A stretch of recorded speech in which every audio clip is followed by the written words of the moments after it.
शिमला शहरी विधानसभा क्षेत्र के विधायक हरीश जनार्दन ने केंद्रीय बजट 2026-27 पर प्रतिक्रिया देते हुए हिमाचल प्रदेश से जुड़े कई अहम मुद्दों को सामने रखा। उन्होंने बजट को आम लोगों, मध्यम वर्ग और पहाड़ी राज्यों के प्रति उदासीन बताया। जनार्दन ने कहा कि आयकर में राहत न मिलने और राजस्व घाटा अनुदान आरडीजे बंद किए जाने से प्रदेश के लोग निराश है।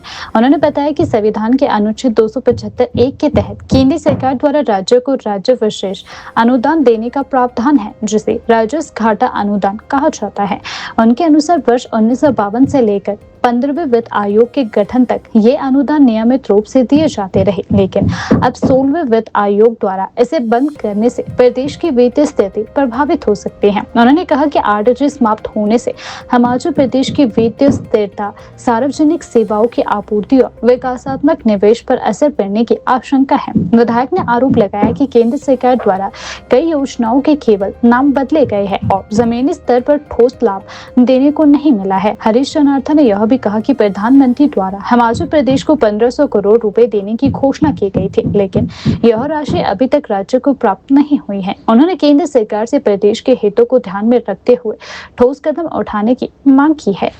ये बजट 1 तारीख को 1 फरवरी को संडे के दिन सेंट्रल गवर्नमेंट ने दिया है, तो ये हिमाचल के लिए एक ब्लैक डे के नाम से माना जाएगा, क्योंकि इसमें इस बजट में हिमाचल का हर कदम पे जिसका है, तो इसी इशू पे कुछ एक एलेबरेट में जाने से तो मेरे ख्याल में आप सभी को पता है, सब पढ़ रहे हैं इस इशू को, पर कुछ एक पॉइंट्स इसमें ऐसे हैं कि जिन पॉइंट्स को कंसिडर करना हमारे लिए बहुत ज़रूरी था फाइनेंस मिनिस्ट्री से और 16th फाइनेंस कमीशन से। 15वां फाइनेंस उन्होंने इसका प्रपोजल किया था, जिसमें से हमारा एक हिमाचल भी था, और इसमें हमें पिछले 5 सालों में लगभग 48,000 करोड़ के करीब हमारे को ये ग्रांट आई है।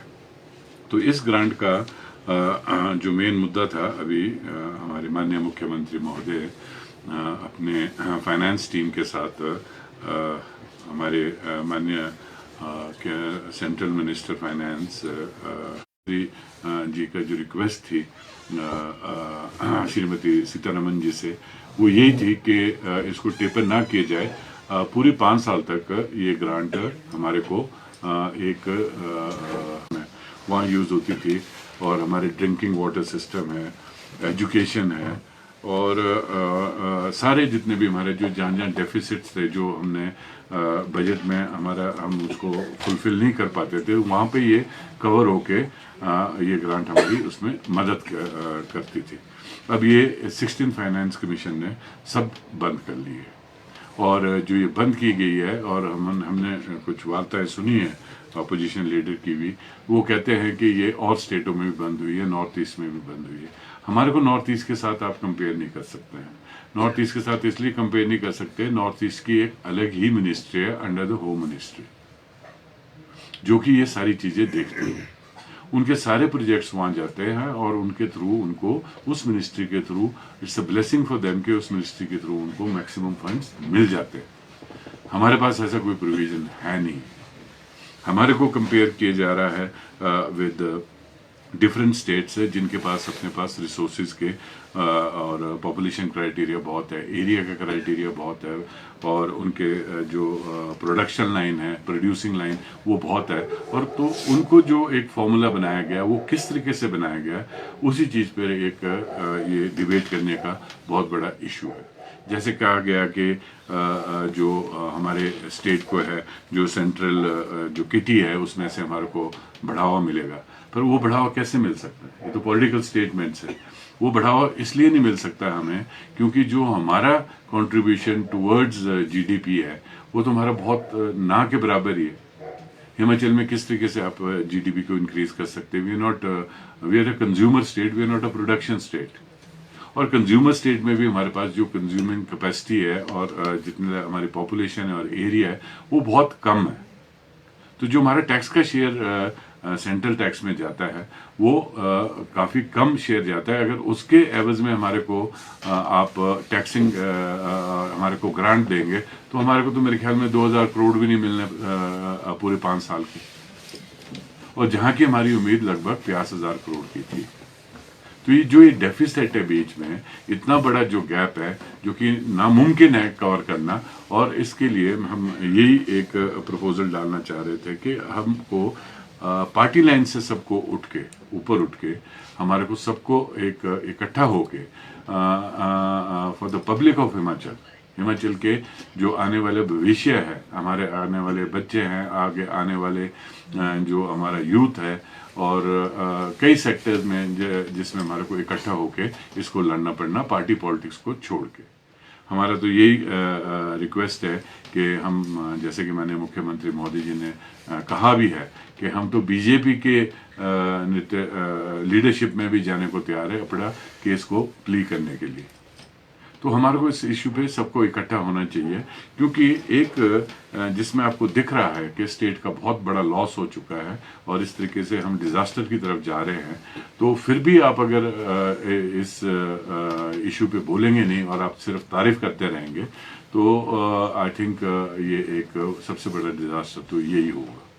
और हमारे जितने भी मेंबर ऑफ पार्लियामेंट है यहाँ से 7 people are there who are representing the public of Himachal Pradesh, they should consider it on priority basis पे, प्रायोरिटी बेसिस पे नहीं, क्योंकि उनका फ्यूचर भी इसी पे ही है, यहीं के लोगों ने उनको चुन के भेजा है। और जब वो उस सरकार में है जिस सरकार ने ये फॉर्मूला बनाया है, तो उसके लिए उनका ओपनली लड़ना और ओपनली सामने आना बहुत ज़रूरी हो चुका है। और जो पढ़ी लिखी पब्लिक है वो सब जानती है कि हमारे साथ क्या हो रहा है। तो एक जिसे कहते हैं अपनी स्टेटमेंट्स दे के और तारीफ करके, अपनी अकाओं की और अपने सीनियर लोगों की तारीफ करके आप अपनी क्रेडिबिलिटी तो बना दोगे, पर जो क्रेडिबिलिटी आप लूज करोगे पब्लिक में, उसके लिए कौन जिम्मेवार होगे? आप ही। फैक्टर्स थे जिसमें हम मैक्सिमम ये पब्लिक के डायरेक्ट इफेक्ट के हमारा ये फाइनेंसिंग होती थी। एजुकेशन के लिए हमारे को बहुत सख्त इसमें ज़रूरत पड़ती थी, पब्लिक हेल्थ, वाटर सिस्टम के लिए हमारे को बहुत ज़रूरत पड़ती थी, हमारे हेल्थ जो इंफ्रास्ट्रक्चर है उसके लिए हमारे को इसकी बहुत ज़रूरत पड़ती थी। और सेकेंडली जितनी भी हमारी स्कीमें आई थी, और ये सेंट्रल स्पॉन्सर्ड स्कीमें थी जिसमें हमने एम्प्लॉयमेंट्स बहुत दी गई है, बहुत ही एम्प्लॉयमेंट्स हिमाचल गवर्नमेंट ने, सक्सेसिव गवर्नमेंट्स ने, डिफरेंट गवर्नमेंट्स ने इन प्रोजेक्टों के अंदर, इन स्कीमों के अंदर बड़े भारी एम्प्लॉयमेंट्स दी गई है। अब उन स्कीमों के या नाम बदल दिए गए या वो रद्द की गई है, पर जो एम्प्लॉय है, एम्प्लॉय को तो आप हटा नहीं सकते, उनकी वेजेस तो हमारे को देने पड़ेंगे। और हमारा एम्प्लॉय सेक्टर भी बहुत अफेक्ट होगा इस चीज़ से। पेंडिंग आपके पहले 10,000 करोड़ रुपए जो हमने देना है वो सेंट्रल गवर्नमेंट के पास है, वो भी रिलीज नहीं हो रहा है। उसके बावजूद हमारे जो डिजास्टर का है 23 और 25 का डिजास्टर है, उसका लगभग हमारे पास 20,000 करोड़ रुपए हमारे को रिलीज होना जरूरी है, जो कि 16th फाइनेंस कमीशन जो यहाँ आई थी उन्होंने भी देखा है, उन्होंने भी एक प्रपोजल दिया है कि वाकई डिजास्टर हुआ है, वो पैसा हमारे को आया नहीं। माननीय प्रधानमंत्री जी ने अनाउंस किया 1500 करोड़ रुपए, जो कि हमारे लिए एक छोटा सा एक हेल्पिंग हैंड भी हो सकता था, वो भी हमारे को जिसे कहते हैं रिलीज नहीं हुआ। तो देयर मेनी फैक्टर्स जिसलिए हमारे को इकोनॉमिक्स अगर आप ढंग से समझते हो कि हमारे लिए ये एक किस्म से फाइनेंशियल डिजास्टर की तरफ हमारे को ये लीड कर रहे हैं। अब हम ये देखते हैं कि जो हमारा कंट्रीब्यूशन यहाँ से, अगर हम कंट्रीब्यूशन पे ही डिपेंड करेंगे कि हम जीएसटी को, सेंट्रल जीएसटी को हम कितना यहाँ से देते हैं, इनकम क्या है, हमारी इनकम क्या है, हमारे सोर्सेज क्या है। फॉरेस्ट हमारे पहले ही सेंट्रल गवर्नमेंट के पास है, और हमारे को फॉरेस्ट को मेंटेन करना, उसका कवर जो बढ़ाना स्टेट के लिए और नेशन के लिए बहुत बड़ी बात है, क्योंकि हमारे को लंग्स ऑफ नॉर्दर्न इंडिया कहा जाता है। तो उसको मेंटेन करना, उसको करने लिए, उसके लिए भी तो हमारे को फाइनेंसिस की ज़रूरत है, उसमें हमारे को कुछ नहीं आ रहा। हमारे यहाँ से लगभग कितने पावर प्रोजेक्ट्स पड़े जो कि हम नॉर्थ इंडिया को पावर सप्लाई देते हैं, पावर के वो करते हैं। सारी नदियों का जितना भी हमारा पानी है वो हमारा हरियाणा, पंजाब, उत्तर प्रदेश, दिल्ली, और वो आपका एग्रीकल्चर के लिए और डिफरेंट मोड जहाँ पानी की ज़रूरत हो हर इंसान को पड़ती है, उसके लिए हमारा स्टेट केटर करता है।